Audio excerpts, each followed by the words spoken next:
মা মরা মেয়ে আমি। ছোটবেলায় সৎমার কাছে বড় হয়েছি।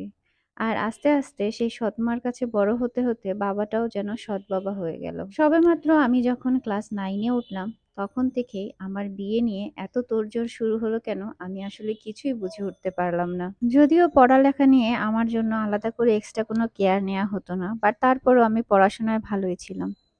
কিন্তু আমার সেই পড়াশোনা করার সৌভাগ্য আর হলো না। কারণ এত তোড়জোড় করে অবশেষে আমার বিয়ের সবকিছু ঠিকঠাক হলো। আমার সেরকম মতামত নেওয়ারও প্রয়োজনটি তারা মনে করেনি।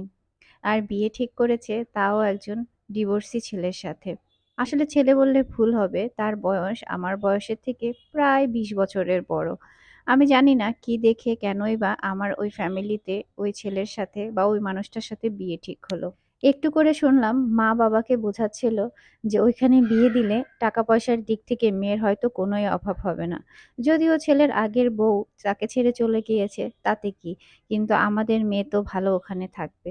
আর ওই যে শুরুতে বললাম যে সৎমার ঘরে থাকতে থাকতে কেন যেন বাবাটাও আস্তে আস্তে সৎ বাবায় পরিণত হয়েছে, যার কারণে বাবাও কেন যেন সেই ডিসিশনটা মেনে নিল। মানে আমার সৎমা যেভাবে তাকে বুঝিয়েছে সেভাবেই সে রাজি হয়েছে। এতে অবশ্য আমি আমার সৎমার সব দোষ দিব না, আমার বাবারও দোষ আছে, কারণ আমি তো তার আপন মেয়ে ছিলাম। সে তো চাইলেই আমার জন্য আরো ভালোভাবে চিন্তা করতে পারতো, বা এত তাড়াতাড়ি আমার বিয়ে ঠিক না করলেও পারতো। বিয়ে ঠিক করেছে ঠিক আছে, তাই বলে এরকম কারো কাছে আমাকে বিয়ে দিতে হবে এতটা অসুন্দর বা এতটা কি বলবো, আমি আসলে আমার নিজের সাথে কোনোভাবেই মেলাতে পারছিলাম না। আমার ছোট ছোট আরো কয়েকজন সৎ ভাই বোন ছিল, তো এত কষ্টে আসলে সবার মাঝে বড় হয়েছি, মাঝে মাঝে মনে হতো হয়তো এই ফ্যামিলি থেকে চলে গেলে তারাও যেমন বেঁচে যাবে আর আমিও হয়তো কোনো জায়গায় একটু স্বস্তির নিঃশ্বাস নিতে পারবো। সেই কথা ভেবে আবার মাঝে মাঝে ভাবতাম ঠিক আছে বিয়ে হয়ে গেলে হয়তো বা লাইফটা চেঞ্জ হবে, বয়সে বড় তাতে কি, হয়তো মানুষটা আমাকে বুঝবে, আমাকে ভালোবাসবে।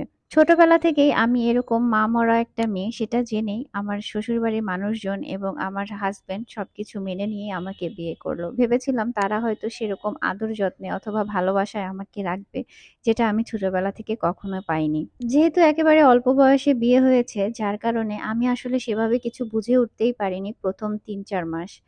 তো সেই সময়টায় আসলে ভালোই সময় কেটেছে, শ্বশুরবাড়ির মানুষজনও ভালোই ছিল। কিন্তু আস্তে আস্তে সবকিছু কেন যেন পরিবর্তন হয়ে যাচ্ছে। শ্বশুরবাড়ির মানুষের প্রবল চাহিদা ছিল আমার বাবার বাড়ির সয়-সম্পত্তি এবং সবকিছুর দিকে। সেটা আসলে আমি বুঝেই উঠতে পারিনি। তারা ভেবেছিল যে আমি হয়তো আমার বাবার আগের ঘরের মেয়ে, তার মানে আমাকে আমার বাবা একটু বেশিই ভালোবাসে, বেশিই কেয়ার করে।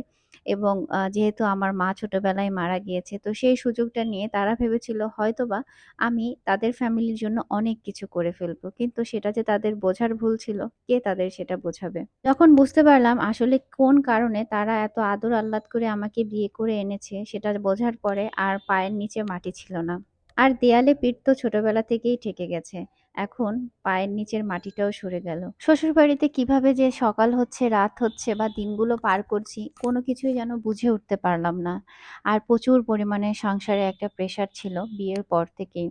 বাচ্চা নিতে হবে, বাচ্চা নিতে হবে, বাচ্চা নিতে হবে।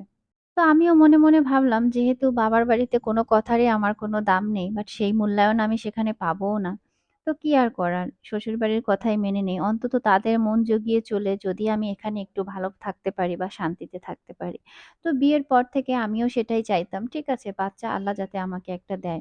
কিন্তু এভাবে দেখতে দেখতে মোটামুটি ৩ বছর চলে গেল। তো একে একে দোষ খালি আমার উপর আসতে শুরু করলো যে আমার হয়তো বাচ্চা হয় না, একে তো মা মরা মেয়ে, কত রকমের কত কথা কত কি যে শুনতে হতো। আর বাবা মাও মোটামুটি একটা চাপের মধ্যে ছিল যে তাদেরকে কম বেশি টাকা পয়সা এটা সেটা দিয়ে সবসময় আমার শ্বশুরবাড়ির মানুষজনকে বুঝিয়ে রাখতে হতো। কোনো কিছুতেই যেন কোনো কিছু হচ্ছিল না। এরকম করতে করতে আমি অনেকবার চেষ্টা করার পরে বললাম যে আমরা একটু ডাক্তারের কাছে যাই, আসলে একটু জানি সমস্যাটা কোথায় বা কি। কারণ শ্বশুরবাড়ির মানুষজন দিনের পর দিন আমার উপরেই ব্লেম দিয়ে যাচ্ছে।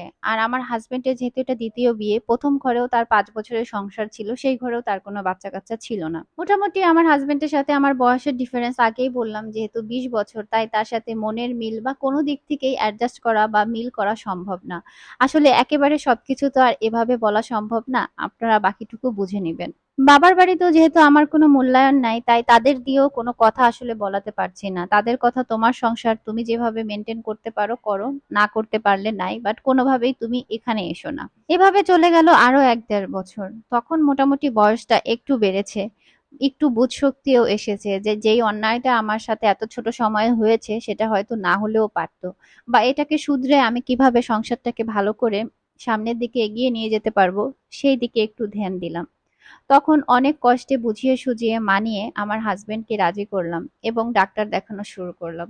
ডাক্তার দেখানোর পরে বেশি দিন আসলে সময় লাগেনি, খুব অল্প দিনের মাথায় জানতে পারলাম সমস্যাটা আমার হাজবেন্ডের। সে কখনোই হয়তো বাবা হতে পারবে না। ডাক্তার সরাসরি সেটা বলল না, বলল আপনারা আল্লাহর কাছে চান, আল্লাহ যদি দেয় তাহলে অবশ্যই বাচ্চা হবে। তবে ডাক্তারের কথা এবং তার ভঙ্গিমায় বোঝা যাচ্ছিল যে এটা আসলে না হওয়ার সম্ভাবনাই বেশি। তখন আর মানে আমার দুনিয়াটাই অন্ধকার হয়ে গেছে। একে তো দেয়ালে পিঠ ঠেকেছে, আরেক তো পায়ের নিচের মাটি সরে গেল। এখন মনে হয় আমার দুনিয়াই অন্ধকার, আমি বেঁচে থেকেও জীবিত লাশ। যখন বিষয়টা দুই ফ্যামিলির মধ্যেই জানাজানি হলো, আমার মায়ের চিন্তা প্রচুর বেড়ে গেল। কারণ আসলে তো সে সৎ মা, চিন্তায় ছিল আমি আবার এই সংসার ভেঙে তার কাঁধে গিয়ে উঠি কিনা। আর আমি কোনো কিছু বলার আগেই আমার বাবাকে বুঝিয়ে শুনিয়ে আমার বাবার মুখ থেকেই এই কথাটা বের করে ফেললো আমার মা, যে যত যাই হোক না কেন আমি যাতে সেই সংসার ছেড়ে এই সংসারে না আসি। হাজার হাজার মেয়ে নাকি আছে যাদের বাচ্চা হয় না, তো ধরে নিব আমারও বাচ্চা হয় না, তাই আমি এই সংসারে আছি, সমস্যাটা আমার, এটা মেনে নিয়েই নাকি আমার আজীবন চলতে হবে। তো এভাবেই আমার সংসার চলছে। যেহেতু হাজবেন্ডও জানে যে তার আর বাচ্চা হওয়ার সম্ভাবনা নেই, তাই সে আমাকে মেনে নিয়েই এখন সামনের দিনগুলো পার করছে। আর আমার যেহেতু ডানে বাঁয়ে সামনে পেছনে কিছুই নেই, তো আমিও এভাবেই আছি। এই জীবনের গল্পটা কিন্তু আমার না, আমার একজন ভিউয়ার সাপোর্ট। সে চেয়েছিল আমার ভিডিওর মাধ্যমে তার এই কষ্টের কথাগুলো যাতে তার হয়ে আমি একটু পৃথিবীর কাছে শেয়ার করি। আপনাদের লাইফেও যদি এরকম কষ্টের বা ভালো লাগার কোনো কাহিনী থাকে সেটা কিন্তু আমাকে লিখে পাঠাতে পারেন। আমি চেষ্টা করব আমার কোনো না কোনো ভিডিওর মাধ্যমে আপনার কাহিনীটা তুলে ধরার জন্য। তো ভিডিও ভালো লাগলে অবশ্যই লাইক কমেন্ট শেয়ার করবেন। দেখা হয়ে যাবে আপনাদের সাথে নতুন আরেকটা ভিডিওতে, অথবা নতুন কোনো আপুর জীবন কাহিনী নিয়ে। সেই পর্যন্ত আপনারা সবাই ভালো থাকবেন, সুস্থ থাকবেন। আর এই কাহিনীটা হয়তোবা অনেক আপুর সাথে মিলেও যেতে পারে।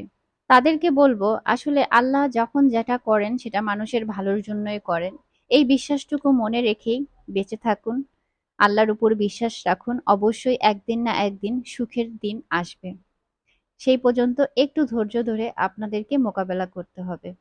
আজকের মতো আমি এখানে বিদায় নিচ্ছি। দেখা হচ্ছে নতুন একটা ব্লগের সাথে। সেই পর্যন্ত আল্লাহ হাফেজ। আসসালামু আলাইকুম।